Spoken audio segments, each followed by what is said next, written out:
Hi everyone, it's Don and I hope you're having a fantastic week. Well, we all hope when we get on a cruise ship and we have, say, an inside cabin booked, that we all of a sudden find out when we're in line that we've been upgraded to a grand suite. And while that does happen, quite often what happens is you get put in a place that you just didn't want to go.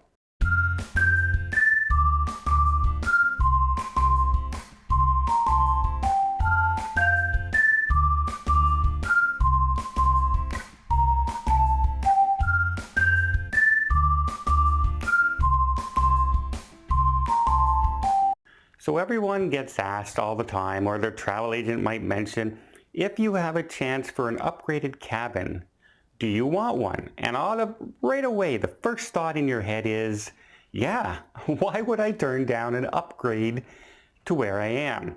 Well, there's plenty of reasons for that. Here's some real life examples from clients who didn't say no to an upgrade.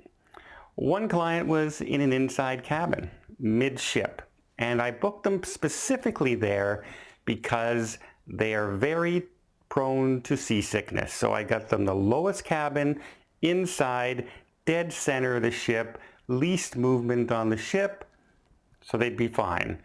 They said they wanted an upgrade if they got one. I warned them what might happen, and sure enough, that happened. Hey, they got upgraded to a balcony. Sounds really, really good. Except they got upgraded to a balcony at the front of the ship in rough seas. And that person spent the 7-day cruise almost entirely in the washroom sick. Because obviously in the forward part of the ship, you're going to get a lot more movement than you would in the middle of the ship. And she was also in a high deck. So it just got out of hand, and they said, yeah, I remember you warning us about that. And I said, well, when you tell me that you're prone to something, I do my best to make sure you're not in that area. So that's one thing that can happen. Another thing can happen, you say, oh, I'm in a balcony and I want the upgrade. We upgrade you to a deluxe balcony. Sounds fantastic as well, except that deluxe balcony is an obstructed view directly behind a tender. So your great, big, huge balcony that you got is kind of wasted because your entire view is a big orange boat in front of you. So there are lots of cases where you just should say, I don't want to be moved. If you're in a handicapped accessible cabin, never, ever, ever say you want an upgrade if one becomes available, because they don't check to see if it's an accessible cabin. They just upgrade you. So your accessible balcony cabin can turn into a mini suite that has no accessibility. You may not be able to get your scooter in there. You may not be able to get your wheelchair in there. It may just not suit your needs. It might not be equipped in the bathroom with handrails for the safety that you're looking for, the more spacious area. So yeah, if you need an accessible cabin, never, never ask for that upgrade if you absolutely need that kind of cabin. Another case that a person had of being upgraded from a balcony into a mini suite. And again, sounds really, really nice, except they went from a deck 12 to a deck 15. And as you know, the higher up you go, the chances are what's going to be above you, the pool area.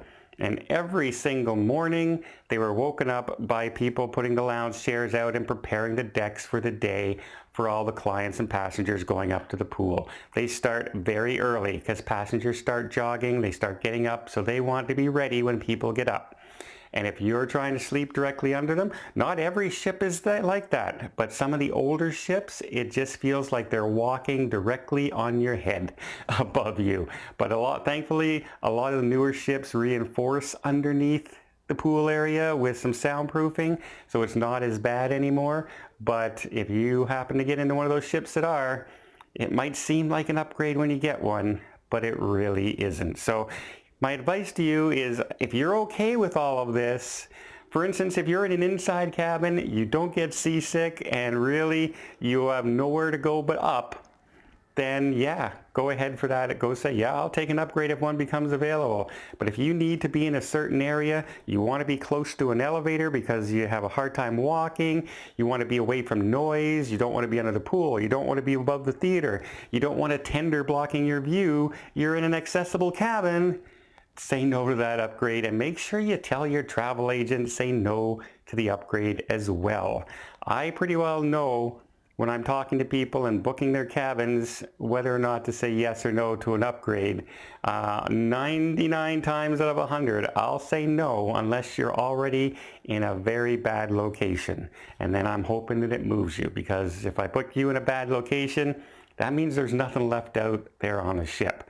And take it from me, I've been in those cabins, because as a person who sails to the last moment all the time, quite often I take what's left. But luckily for me, I'm a pretty seasoned cruiser and it doesn't bother me, so they can put me anywhere on the ship and I have a good time. So if you're talking to your travel agent, if you're booking for yourself, keep that in mind. If they ask you about an upgrade, really think hard about it, because that upgrade might turn into a downgrade overall. Well, I hope you liked this video. If you did, please give it a thumbs up. Want to see more tips, more tricks, more travel vlogs from around the world? Hit that subscribe button. Till next time, have yourself a safe and a great vacation.